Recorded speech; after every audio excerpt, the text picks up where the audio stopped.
Now it's currently a beautiful day outside and it's nice and sunny, hence the sunglasses. I'll just get rid of these now. Basically, 5G has got a lot of controversy around it, but this is no surprise. Any new advancement in communication technologies, including going way back to the first mobile phones, have always brought out fears of such things as radiation sickness, depression, brain altering radio waves which can cause cancer, and even in this modern day pandemic we are talking about people have linked it to coronaviruses by looking at the amount of 5G towers that are turning up in Wuhan and other major cities that have seen a large build-up in the COVID-19 virus. So, are they linked? Can we correlate that with 5G? That's what I hope to do in this video, to tell you about the real facts. I'm going to start off by looking at what 5G actually is and where it sits on the electromagnetic spectrum. So what I'm going to talk about is 5G. So let's go back a bit to the early days of mobile phones when they became possible to do things like search the internet. We're not talking about WAP or what they call 2G or 2.5G technology. We're going forward to the first sort of phones which could actually do something on the internet and pass around data. Popularized apps and also social media. So 3G was a technology that was brought in, and there was plenty of controversy and fears around that, like there was about technologies streaming back to the past and the various health risks linked to them. So they brought out another and more useful protocol called 4G. Now that worked at a slightly higher frequency than 3G. I won't go into the technical details, you can look that up. But that was a higher frequency, and of course, because it's a higher frequency, people think higher frequency, more problems. Well, I'll go into the reasons why that's not necessarily true later on. But then 5G comes along, and that's sort of much higher frequency. Well, with each advent of higher frequency becomes a problem. 4G, for example, there are lots of towers spaced about at the moment, big eyesores of masts. They try to disguise as much as they can, and there's been lots of protests around the 4G. But 5G, being a higher frequency, means that the actual towers, and they're not towers, or the access points have to be, transmitters have to be closer together. In fact, they're very, very short range signals. They've only got a few hundred meters in range, or about 100 meters. So basically, rain can stop them, weather can stop them. There's a lot of barriers in the way. So it's a real problem. So they have to put lots and lots of transmitters around in order for the signal to work. But the payoff to that is a real up in bandwidth and data rate. So you will be able to download 16 videos in a very short amount of time, or complete movies. So what it will do is it will revolutionize the way we operate. So that's the good thing about it. Also, the good things about it are that in the advent of AI cars and machines that need to communicate with each other in order to operate, 5G could be a real advantage here. It means that the cars that are on the road can communicate with each other and even forecast whether an accident could happen by knowing the exact position of each car and its speed and direction, and that can be triangulated so that every car on the road knows where every other car is. And if we're all carrying around devices on 5G as well, it will be able to know where we all are. Now that sounds sinister, and that's for another conspiracy theory video, but not for me. I think that technology can be used for good or bad. So I'm going to stick to the positive aspects first. So that means then, if cars can communicate, the big 80% of all accidents on the road are caused by human error.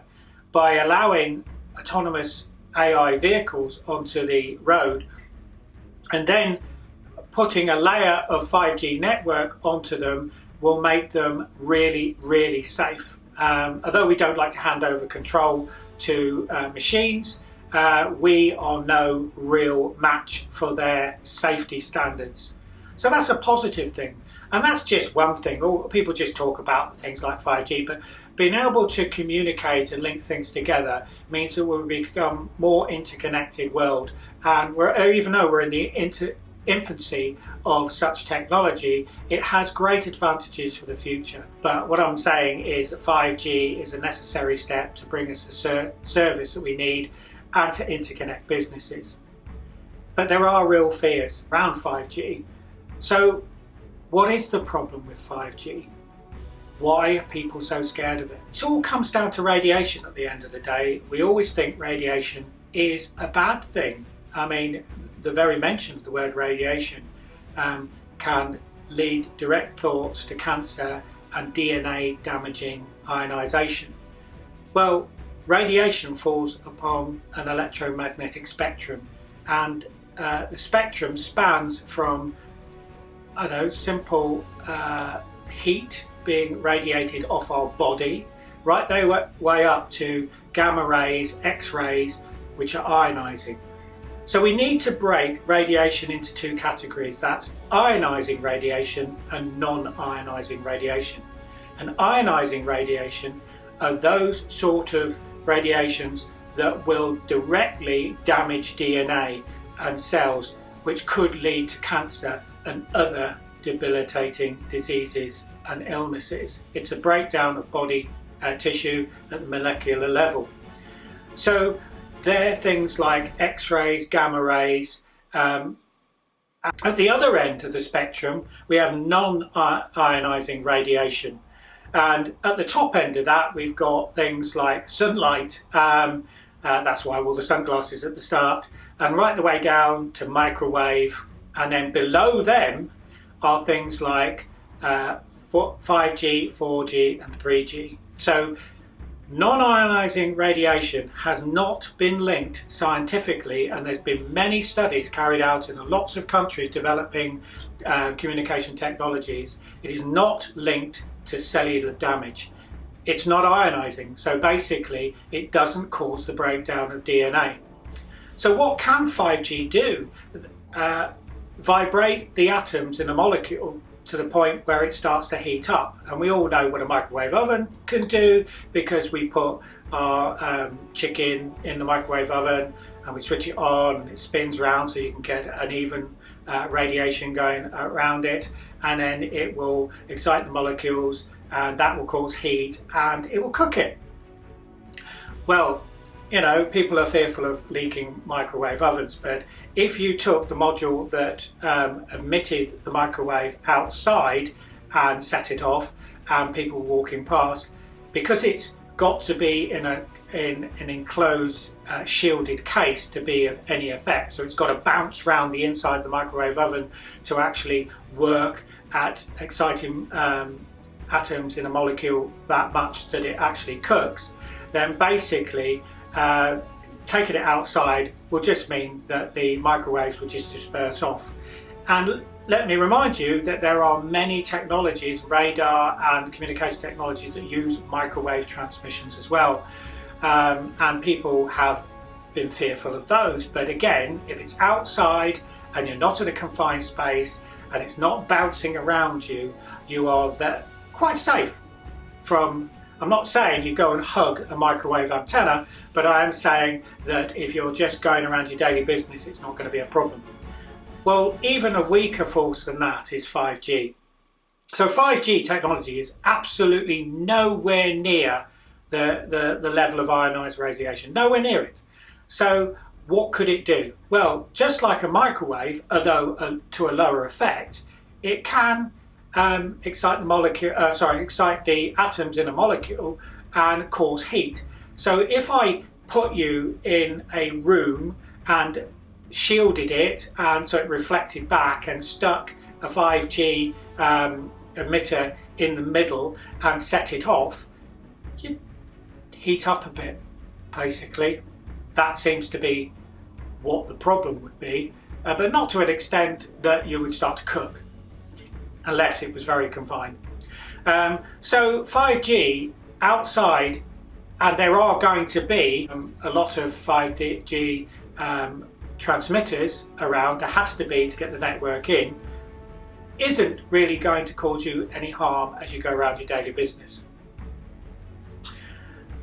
And I'm not just saying that because I'm somehow trying to defend 5G. I've got no iron in the fire here. I'm not paid by anybody from a 5G company. I'm just really interested in technology, and like a good skeptic, I've tried to employ the scientific method, where I've tried to look at the hypothesis that 5G could cause ill health, and I've gone away and tried to falsify it. And I did come up with one thing. There was a study done in America that showed one instance of one form of cancer. You know, it was an isolated thing, so in scientific circles, one particular study is not interesting to them, although it does show an effect, that it could, on a certain type, under certain type of conditions, lead to one form of cancer. But this is not proven, because in order to prove that, you would have to look at a vast amount of studies and then use meta-analysis. That means to read all those studies and try and make correlations between them to come up with a trend or something that you could say was a cause. It's just like you can find trends anywhere, though. I mean, the old adage that ice cream causes cancer. If you look at a graph of ice cream sales, you look at a graph of cancer diagnosis over a period in the summer, you can see that they correlate quite well, and that's correlation and causation error, because of the fact that they're both linked to that big ball in the sky called the sun, but one of them gives you a nice refreshing, and the other one ruins your life. So basically, that's the only correlation, is the fact that they've got a similar line on the graph. And that tends to be the case, that when we find things, we correlate them with the new technology. A good example of that is I found a meme on the internet showing a tree that had died one side and was nice and bushy on the other side, next to a 5G mast. And basically the commentator was saying, well, look at that. But that's the only case. We didn't go and have a look at other 5G emitters, which there must have been quite a few in the area. We didn't go and see if the trees around them were dying. There was no sort of attempt at study. So anything could have happened to that tree, anything. But it seems to be, there's a mast there and there's a tree. So, you know, correlation, causation. But just to reassure you, that same study that found that single link with some cancer put the threat of 5G in the same category as coffee and talcum powder. Okay, just let that sink in. Does that mean mobile phones are safe? Does that mean that we should be sticking them by our ears all the time? No. We don't know. It's a big social experiment. We don't know the long-term effects of short-range frequencies may have, although there is no evidence, and we've had these technologies for quite a while. 5G technology, the same frequency level, have been used in televisions and other communication media for years in other sort of uses. So it's not as though it's suddenly leapt into production. So you've been exposed to it for a long time, the same set of frequencies. All you've got to do is moderate the way you operate technology. I mean, the biggest threat to mobile phones, that I think, is people's stress levels, lack of sleep, engaging with people on social media that annoy you or make you happy. So it has more of an emotional response and a more of a psychological response than any sort of radiation that may be coming out of it. But also, why sleep with your phone by your bed? Just put it somewhere else, in another room to charge.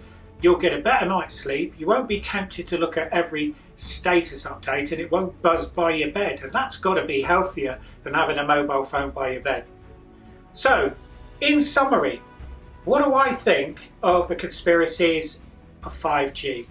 I think a lot of them are tinfoil hat stuff, to be honest.